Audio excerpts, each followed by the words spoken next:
Hey everybody, welcome to my channel. My name is Lizzie. Normally this would be a podcast, but I got hacked and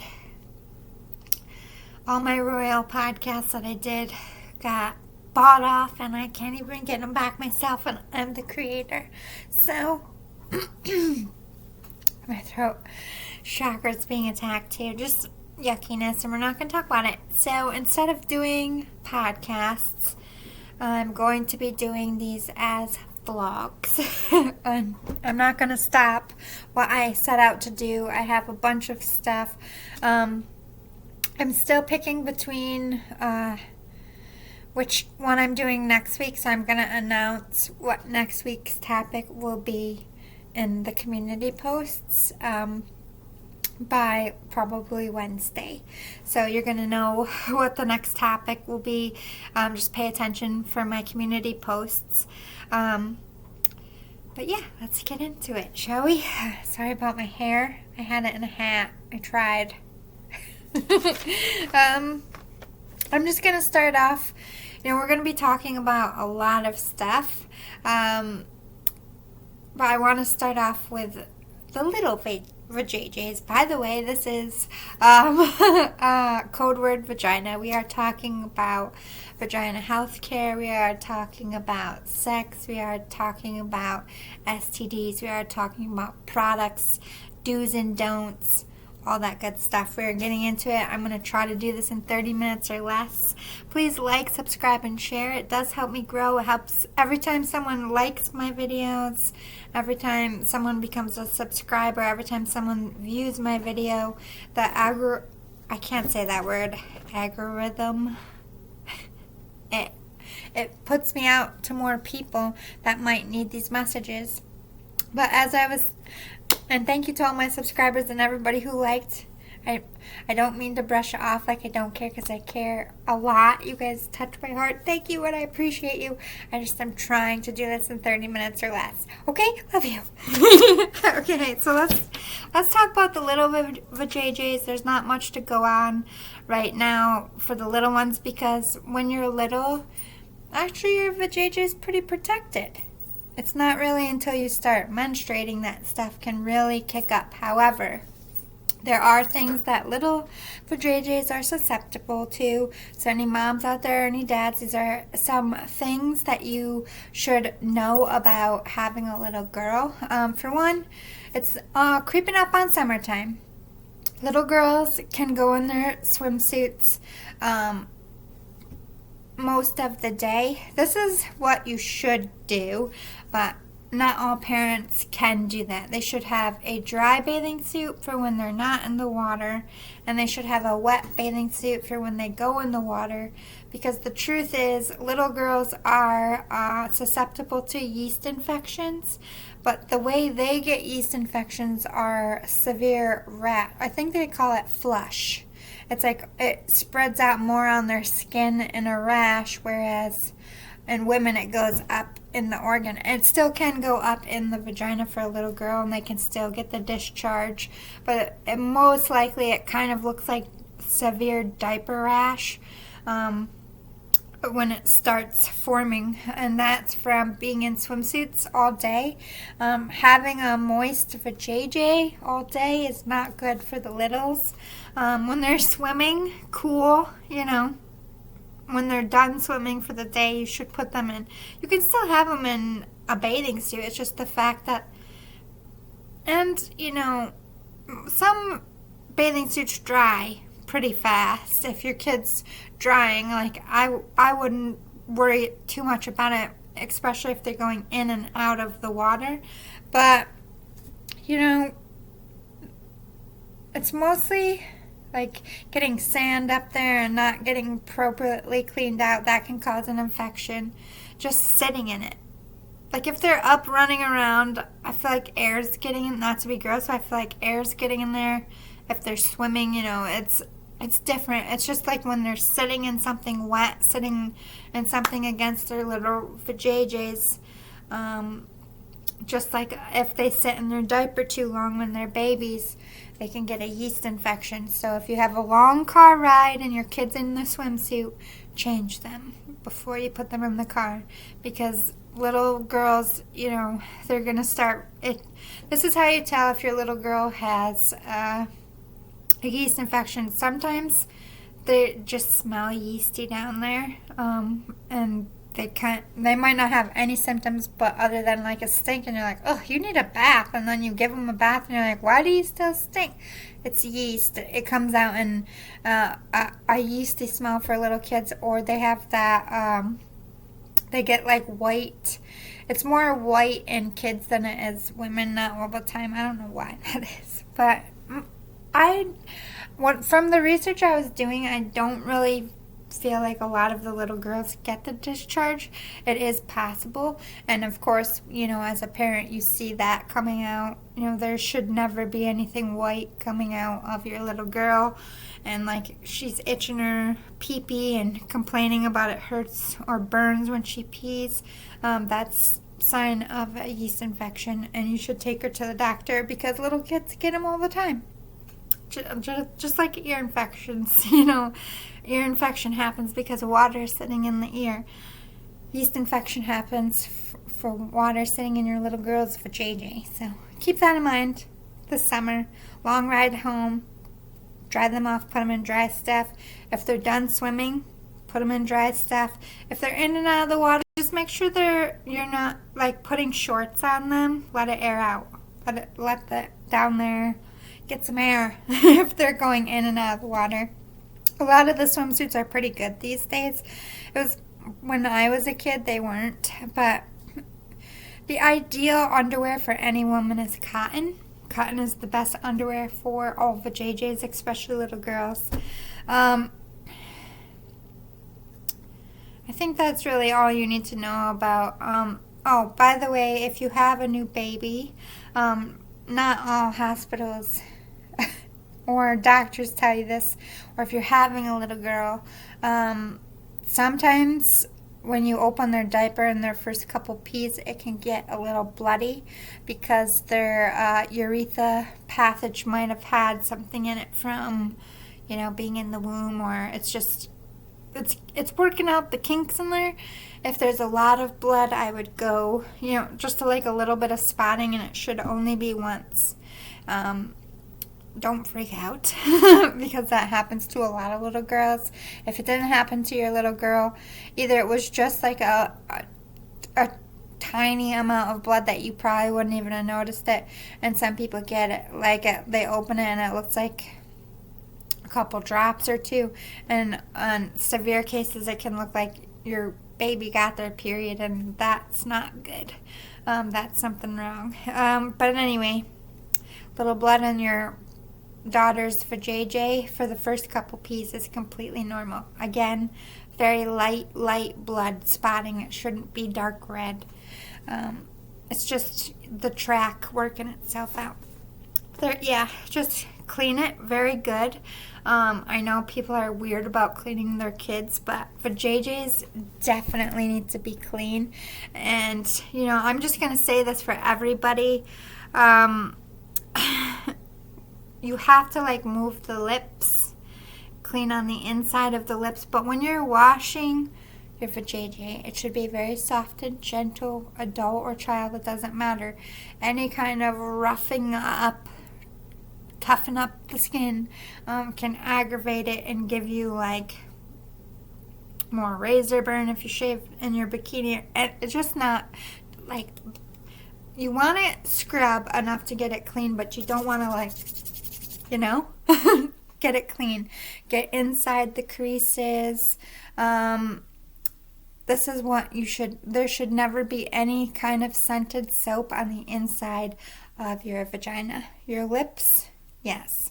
But I would stick to stuff like Vagisil soap or feminine wash, something that has pH in it that isn't, or helps balance pH, because anytime you put something scented on your vagina, whether it be lotion, whatever, it knocks your natural pH out of whack, which can cause infection. Same is true for little kids. However, Johnson is a really good soap. You can use it in their hair and all over their body and get it in their eyes and they're fine. I would stick to like baby shampoo soap for the downstairs area. You gotta wash their taint. Okay, in between the butthole and the pee-pee. A lot of new parents, that if you don't clean that area, that's when on little girls, that's when a lot of infections are, because the pee-pee and the butthole are very close together, and this is true for adults too. You really got to be careful on how you wipe and how you clean. All right, so let me just review my notes. All right.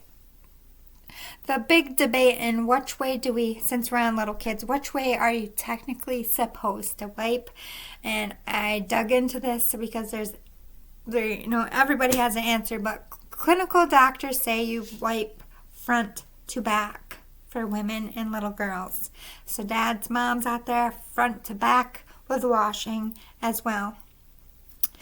But yeah, there's not much to tell about little girls because, like I said, their bodies protect their vajayjays better than adult women because they're not having the hormones we have, and they don't, have really any sexual drive. You know what I mean? So anyway, let's get into it.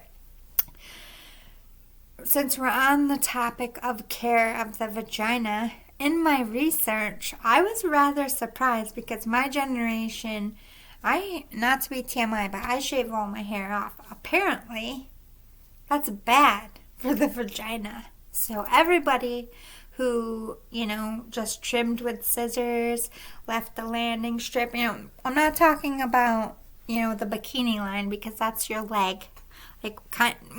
Your leg, in between your leg and your vagina. I'm talking about you're not supposed to shave your vagina bare. And my eyes got big. I was like, come on, shaving it bare for years. Why? One razor burn, which I'm learning to home wax my vajayjay. You can go on Amazon.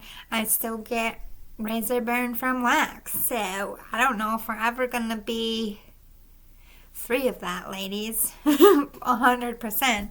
I will keep testing, but as far as I can tell, although it's more painful, waxing makes it look better, and you can get a bunch of waxing kits. I order mine on Amazon. I'm trying different ones, so I haven't ordered the same one twice, and I'm not really impressed with any of them to recommend. You gotta look at the how many stars they have in the reviews, because that's how I order. If they have a lot of reviews, I read down 25, 30 reviews. If they're all good stuff, I'll give it a chance. If they have a high star quality, I'll give it a chance.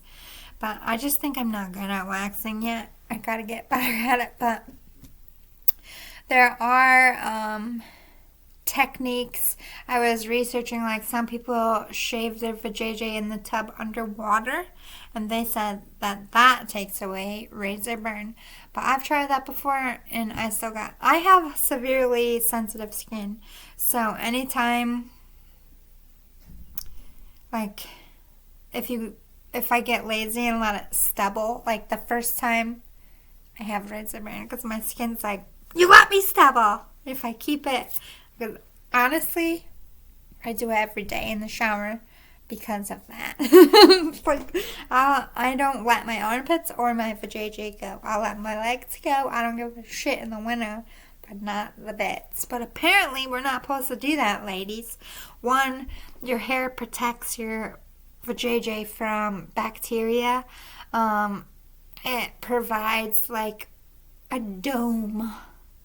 And in that dome, it's supposed to be like an environment for your vagina. That's why we have hair there. And even though it's gross, itchy, and annoying, it's a dome for your parts.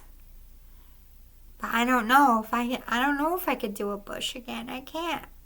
I've been going too long without one. I'll be like, ew, I don't like this. It feels weird. I don't know. I don't even think I let myself have a full bush. I told my older sister, I'm like, hey, I got hair on my lady thing. She's like, shave it off. It's gross to keep it. So I just did. And I've been doing it ever since. But apparently, just so y'all know, that's a no, no, no, no, no. You're not even supposed to shave down there. You're just supposed to trim with scissors according to OBGYNs. We've all been doing it wrong, people. I don't know. I'll be in there like pulling them out with... What about plucking them? That would hurt and take forever.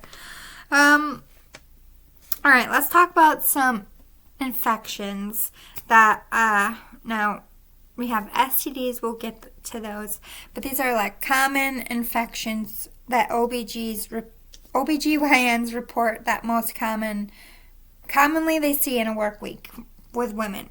And they're not considered STDs, even though people think that,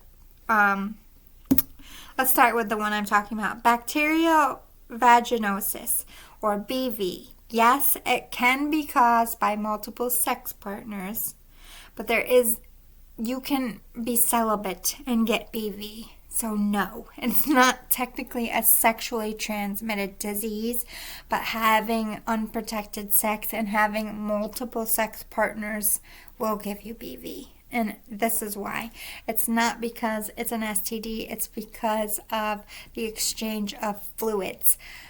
You get BV anytime fecal matter has come in contact with whatever is going inside of you. Point blank period. Whether it's wiping, whether it's not cleaning your taint and it's rubbing on your underwear and getting in your parts, whether it's through sex. But this is what it says, when some normal bacteria that live in your vagina overgrow, causing a bacterial imbalance. So it's a bacteria growing in your body, so it does not have to be sexually transmitted. Pregnant women get BV a lot in their first trimester because of hormone changes in their body. It changes your pH, which causes bacteria to grow, which causes BV. BV freaks a lot of people out because they feel like it's a STD because of the symptoms. The symptoms for BV are you can have lower back pain, burning when you pee, or pain when you pee. So you might think you have a UTI, maybe a kidney stone, maybe a yeast infection because you get, it says symptoms, white and gray discharge that smells fishy. Now, if you're not getting discharge, it will smell fishy while you're having sex. Does not mean you have an STD. It just means you have BV. Anytime you smell, I think chlamydia also. A couple of the STDs do smell fishy, but BV, if your partner comes and says, hey, I got BV, it does not mean they're cheating on you, okay? It just okay. Here's 3 ways you can get BV in your relationship and no one's cheating. If you share sex toys, or if you don't properly clean them, or if you use your sex toy in your butthole and then put it in your vagina, or put it in your vagina and then put it in your butthole and then put it in your vagina again, like I said, fecal matter worked its way into your woo-hoo, or your pH level was thrown off and bacteria started growing in there. So it's kind of up there with UTI and yeast infection. Some people actually think they have a UTI when they have BV, or they go in there thinking they have chlamydia when they have BV. If you go in there thinking you have chlamydia and you come out with BV, you better thank your lucky stars. I mean, they're both curable with, I don't know how many. I've never had chlamydia, but I have had BV in my pregnancy because of the hormone levels. That's how I knew you could get it. Because I was like, what is BV? I thought my boyfriend was cheating. Well, he was at the time. Could have also been why I got it. But they said, it was my hormone change because it's common in the first trimester. So women out there, if you get BV while you're pregnant, you're not dirty. And you just have, your vagina has a cold. You just need to go to the doctor and they give you some medicine and you take the medicine and that's it. You're done. You don't have to do anything weird. You might have to get a second dose. Sometimes it doesn't go away the first time, depending on how long you've let it go. But let's talk about, oh my God, I don't know how to say this. I'll spell it and then I'll try. So if you want to grab a pen, paper, pause it because I'm so bad. It's TRICHOMONIASIS.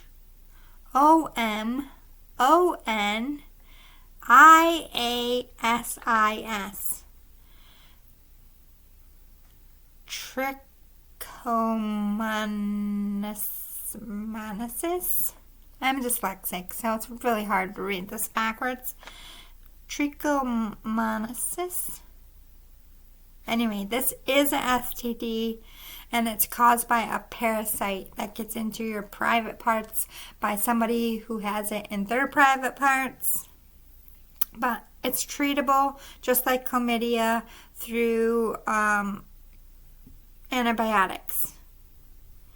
If you let BV, chlamydia, or the trichomoniasis, whatever, or gonorrhea go too long, it can cause infertility. So get on it, ladies, right away. I am not a professional OBGYN. Anytime you have anything wrong with your vagina, don't WebMD. Go to a health clinic. Go to a doctor. The symptoms to a lot of things are very similar. They have to do a pap smear. That's the only way to diagnose you with anything. Anytime you go to an OBGYN, you are going to need a pap smear. Point blank, period. Blood tests sometimes as well. If you're testing for AIDS, you need to give them blood. Some places require you to ask to be tested for AIDS. They do not include it with the rest of the other STDs. FYI out there, ladies, if you're going to the clinic to be tested, which we all should be doing at least 3 times a year. Do I do it 3 times a year? No, but I'm celibate, so I do it once a year because I know that AIDS sometimes takes a while to show up. I haven't been tested since COVID. Oh, no, wait. I got tested after I left my ex. So 2 years, almost. Sorry, I'm getting old. It's hard to remember. And we should all be going in and getting pap smears at least twice a year. In the beginning of the year and the end of the year.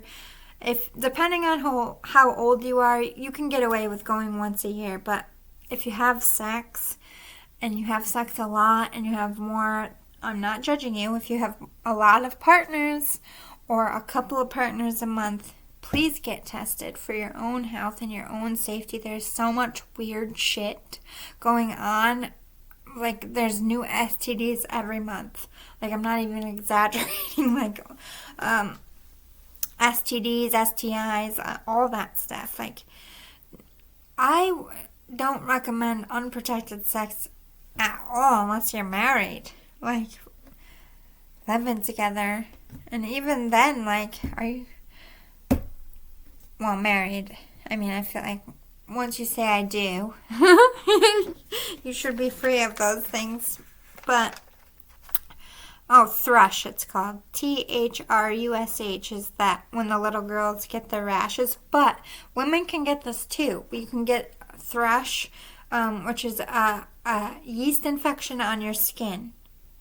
So no, you don't have a weird disease. If you get like a weird rash in your armpit, if you get it in your belly button, you can get it on your neck. Anywhere you sweat, in between your legs, you can get a yeast infection on your skin. And it will look like jock itch or like some weird hive rash.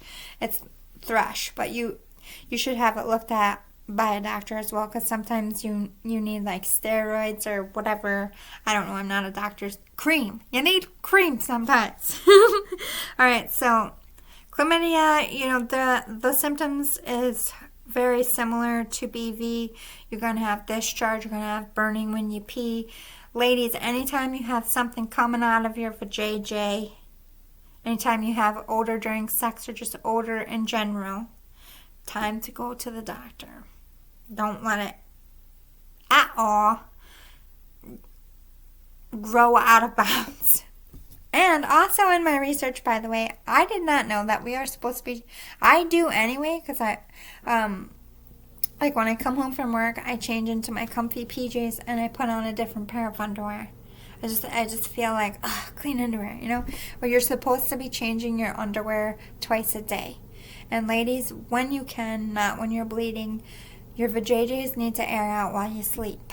That's a good time to do it. You should let if you're home walking around and you can do it and you have like a long sundress on the more air your vajayjay gets, the better. You know what I mean? You need to be airing your vajayjay out. And, you know, if your man or girlfriend is bothered because you're just letting you don't have to walk around the house naked. Like, you can cover it with a long sundress. But my point is, ladies, if you can, I would try to get at least 5 hours of breeze to your vajayjay a day. Because the more you keep it locked up, the more it's going to stink. Let's get real, ladies. You know, after a certain age, most women wear panty liners or pads because they had babies and they have light bladder leakage. We're going to get into this, ladies. Anytime you cough or sneeze and a little bit of pee comes out, you learn that, I can't just wear underwear anymore. There's no shame in it. There's all different kinds of things women use. Some women use disposable underwear. Some women use regular period pads. Some women have LBS pads or panty liners. My point is, whatever you use, every time you pee, you should be changing it and disposing it. You should never pee and then put that back on against your vagina, especially if you're sweating a lot. Anytime you work out, the minute you're done working out, I would take a baby wipe, preferably non-scented, to your lady bits and put on a new pair of underwear and new shorts. You don't want to sit and sweat ever as an adult woman. You don't want to sit with a wet bathing suit too long as an adult woman. I wouldn't even recommend sitting in a hot tub after the age of 35 for longer than 10 minutes, or you're going to give yourself a UTI, depending on if you've had kids or not. Like, everybody's factors are different, but ladies, if you're in your 20s, you know, once like you hit 25, you're getting your first real hormone switch. It's not like a big one because you're very young, you know, your eggs are thriving, you're not changing into menopause, that's not what I'm saying, but you get, I don't know how to explain it. Around 25 is when you should really start going regularly to your OBGYN. You should definitely be on some kind of birth control if you can, or be using condoms. Clear. But, like I said, anytime you got to clean your vagina good. Don't put anything up there but regular water. They recommend douching, but I just think it's a bad idea. The more I've studied this, douching is just a horrible thing to do to your body. Just don't do it. And I know that people mostly do it in their 20s because this is when they're out and about. Ladies, in your 20s, nothing scented on your vagina, okay? If you're going to use like feminine deodorant spray your underwear, not your body. Don't ever, I know the bottle says you can, don't spray it on your body, okay? It's creating bacteria that's going to sit in against your underwear all day. If you can swing it, take unscented baby wipes a couple times a day in between your pees. Give yourself a cleanup. If you are susceptible to UTIs, like me, I have kidney problems. the better you keep yourself clean, the better you are at preventing any kind of, yeast infection, UTI, or BV. A lot of people don't really know what the difference between chlamydia and gonorrhea is. Chlamydia, like I said, you have a little bit of odor, discharge, pain, burning. Gonorrhea is just discharge, burning during urination, and like a rash or unusual sores. So you're going to have a lot more going on with gonorrhea than chlamydia. You're going to have a rash on top of it too. Again, gonorrhea is also treatable with antibiotics. Then, of course, you have genital herpes and genital warts. Those are going to be rather noticeable. They call those flare-ups. In my research, the medicines are pretty good now. I don't have herpes or warts, but I have friends that have them. I don't know what the medication is, but from like the 80s to now, I looked on the graph, and it's like almost a flat line to like people staying without. I think the only time women really get outbreaks on the medication is around their period, like if their face would break out, their woohoo does, or if they're pregnant. Let's see. Oh yes, did I say don't share sex toys with your partners? You don't want, although you're exchanging fluids during sex, it's different when it sits on toys. It's not the same thing. So if you both want to play with sex toys, you should each have your own. I know it's annoying to spend more money, but, Always pee after sex. This is according to OBGYNs, and you should also wash yourself and or shower if you can after sex every time.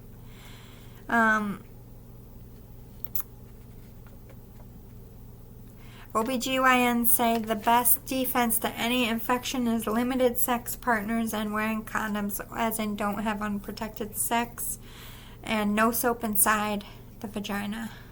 A lot of women get a lot of infections by douching and using scented soaps or spraying perfume on their vagina or using scented lotion. Oh yes, also by shaving our vajayjays, they said cuts and nicks can cause infections. So you can get an infection in your actual vaginal lip and not in your vagina from a cut from your razor. That took me on a whole spiral. I was like, oh God. I was looking at pictures. I was like, oh God, oh God, oh God. Ah! Get me out.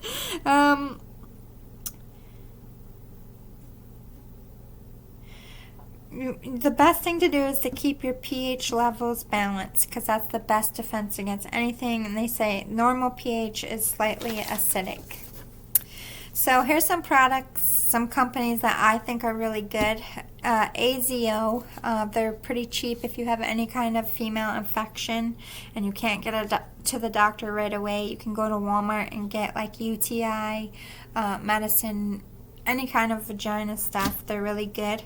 Olly, Olly, they make gummies called Happy Hoo-Ha, and they're number 2 on feminine products that I guess you just take these gummies. This is the new craze. Women are taking gummies twice a day to keep their vaginas happy, or you can just eat yogurt, but you have to have the yogurt with the live bacteria in it. Lumi, that's a soap. I've seen it on advertisements. I bought it, but I ended up giving it as a Christmas present and never even used it, because as soon as I got it in the mail, someone said they wanted it for Christmas, and I was like, okay. But that's got really good reviews. Again, don't put it inside of yourself. Hum, H-U-M, has a lot of really good feminine products, as well as Honey Pot. Again, they have gummies, suppositories, pads, period stuff. But the number 1 company right now for your vajayjay is called Love Wellness, and I work for Amazon, and I've been seeing these every day for weeks. But they have something called the Killer. It kills bacteria in your pee-pee. A pH balancer. They have gummies called Good Girl Probiotics. And then they have pH wipes. So like I said, when you go to the bathroom, you can just use one of their wipes and it helps balance your pH. Also, Vagisil is a good company for washes, like vaginal wash. Vagisil. They have a bunch of different products. Also, you can, if you're on a budget, Top Care and Equate. Top Care is like at Tops, and Equate is like Walmart. They all got really good scores too. They work. There isn't really anything negative. Now there's stuff on Amazon. If you just type in vagina care, you're going to find a whole bunch of stuff. Let's talk about vagina steamers. Are they good? Are they bad? I think every once in a blue moon they're okay. I wouldn't sit there for too long. I just don't think moisture against your vagina is alright. However, it's mixed reviews. If you're prone to infections, I would skip steaming. As in, like, I have a bad kidney and I wouldn't want to risk it, so don't. But if you want to try it, it's not going to be, horrible. But I would be a little hesitant about going somewhere to get a vagina steam, because how many other people have sat there? Are they cleaning it? You can order them through Amazon and try it at home. If you're going to try it, I would do that. More sanitary. Amazon also carries a lot of special razors for bikini lines and vagina care. And here, for all my ladies out there that does have light bladder leakage, what really helped me, because I've had 2 stillbirths, even though I'm not a mom, I still have the same, like, you pop out one kid, this is going to happen. Like, it's just a part of it. There's nothing we can do, except work your Kegels. And if you don't know how to do it, on Amazon, you can order Kegel balls. It's uncomfortable at first. Start with the lightest ones you can find. Work your way up. I actually need to order some again because I've been celibate, and I'm like, well, maybe I should give the girls some attention and tighten it up down there. I don't know. But that really helped me a lot after I had my kids to not have any bladder leakage when I laughed or whatever. The tighter you make her, the better you are at keeping that pee in there. There's no way of sugarcoating it. Kegels are your friend, ladies. They make your man and or lady happy. They help you with your pee problems. And it helps your vagina wall stay healthy. So Kegel balls get a bad rap. It's not a sex thing.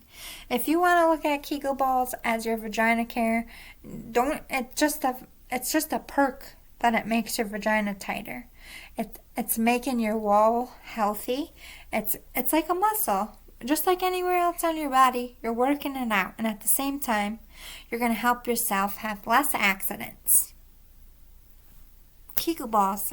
Just sit on and squeeze them and walk around the room and sit down when you feel like they're going to fall out. And then when you're ready, stand back up and walk around again and hold them in there. And if they fall out, just keep practicing. I don't really think they fall out like people say they do. Never fell out on me. I did feel like they were getting low at times. I'm like, oh, I better sit down. Sit up. But once you squeeze, it goes back up, I feel. I don't know. It's been a minute since I've done the Kegel ones. I think I threw them out when I moved. I was like, what the fuck am I going to need these for? Something. Alright, so let's talk about, we're 39 minutes in. Quickly, I'm going to go over the best way for my ladies out there who've never had an orgasm. People hype up the fact they focus so much on the in and out of what's going in and out of the vagina. Honestly, I don't even need that. You gotta just rub your clitoris on something until it happens. Don't put anything inside of you. Just start there. Like dry hump something. I don't know what you would feel comfortable with, but that's where you start.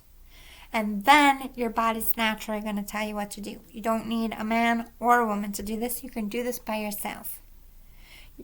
You just have to see that I think you're getting too in your head about it.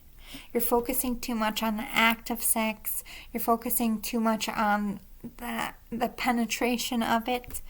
Maybe you're not getting enough foreplay.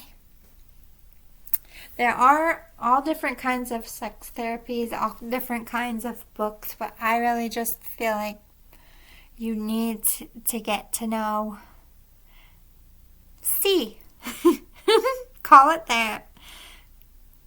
I know women get uncomfortable with saying it, but it's like, think about it. When you were a teenager, most teenagers, the first thing they do is they're kissing somebody and they're gyrating. You know what I mean? I think you just didn't spend enough time in the motion without penetration.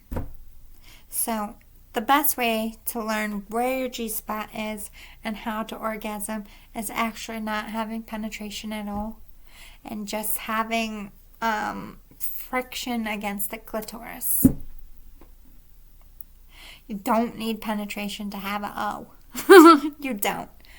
That's what women need to learn. That's your homework, ladies. Can you have a O without any penetration? If you can, welcome to the divine feminine lifestyle. Anyway, one day I'll get more into the sex stuff. I just wanted to focus more on vagina care this time. Keep clean. Change your undies. Change your pads. Don't sit in anything wet and soggy. Change from the gym right away. Remember, we are not men. Everything is up in there. And we can't get in there all the way to wipe it off like a counter. So the best way, that the more proactive you are, the more that you take care of your vagina. And I would suggest doing your own research. I learned so much about my vagina just doing research for this vlog. Or vlog. Why do I keep calling it vlog? I don't know. Anyway, I have to go to bed. I'm super tired. I'm sorry that I can't do the podcast like I really want to, but we'll get there eventually. This is the only way I can protect my own artistic integrity. They don't have enough people on Point Blank Period. They have mad money. This is how they bought my silence on that website. But more people hate them on YouTube than support them. So it doesn't really matter how much money they have. YouTube tells them to fuck off. So YouTube is my only way of doing this without, they continue to rip me off because they're in a position to do that and their face is seen and mine is not. I'm so annoyed.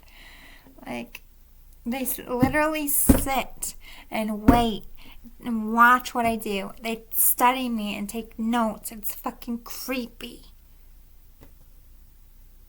They're like doppelgangers, but the kind you don't want. Like that movie where they look at you and they're following you because they want to fucking kill you. That's these people. But I will not be silenced. And I will not be stopped. And so what? You got a couple ideas. Not to brag, but I got a bazillion fucking ideas. And you guys can't get a one. That's why you gotta copy people. They don't just do this to me. I'm not the only special one. Anyone of Earth Angel status. How do you think... I'm not going to open that can. Basically, how do I say this? Think Illuminati. Famous people, how they all get their ideas. From small little frogs that go unnoticed and can't do shit when you take it. Hashtag true. Not all celebrities. Just these ones. I hope one day people realize what the fuck I'm talking about. Because right now, if I say it, it's just dealing into their hand. And fuck that noise. They won the battle. They will not win the motherfucking war, people. I can't. Nobody should have to deal with this. Nobody's but it's my consequence. I was expecting a hit. But you know what? Of all the hit, like my consequence in protecting other creative people in my collective, I used the eclipse to say a little prayer for other artists like me getting their shit stolen. And there's always a consequence when you do that. So I got stolen from instead of somebody else having a penalty. But what they stole was so trivial and minute and that I don't care.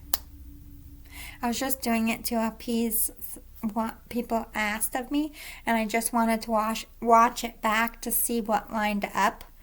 But I'm not like fucking sad about it. I would be devastated and sad if I lost a lot of my spiritual work that will continue to feed on to people long after and resonate with them long after I posted it. Then I would be pissed. But it's like Spirit was like, all right, well, you gotta take some kind of consequence. Because I was protecting something I thought was right. And it worked out. It worked out for me. It worked out for them. You know, and anytime these fuckers steal from me, I don't gotta worry about it. Because they're gonna get, I have my own purpose. I have my own divinity. I have my own path, just like all of you out there. And anytime someone steps on your toes, what the wins you're getting in this life, they're meant for you. No one can take those wins. If they take an idea, to me, that's rejection is God's protection. So maybe not associating myself with the royal family is best for me. Because trust me when I tell you, they don't heed the warnings. They never have. And they're going to get spanked. You know, and it has nothing to do with me or anything else. This is karma. It's the age of Aquarius. We're all going to get the karma we deserve, including me. Like, I'm not a saint. I've done bad things. I'm scared too. Like, what's wrong going to be? Oh, God. Please, God. Please forgive me. Ah. But, yeah, you should be aware. There will be consequences to every time you steal from me out there. Mean ones. They're only going to give you what's best to be away from me. What's best for me to be seen and heard will only come from me. You can't touch that. Anyway, I'm just going to be a lot quieter. And I'm going to be not doing as much. I got too many eyes that want to copy me. Not that I care about tarot stuff, but this podcast I was excited about. Bam. Love and light. Please like, subscribe, and share. And I will announce in the community posts by Wednesday what next week's topic is, because I have not decided yet. Any topics you want to hear about, want me to research or look into, put them in the comments below. I am open to suggestions. Love and light. And don't worry, they're not all going to be for women. I just, it's Mother's Day week. I want to do something for the ladies. When it's Father's Day week, I'm going to do men's health. See where I'm going? Love and light. Toodaloo, boo boo boy.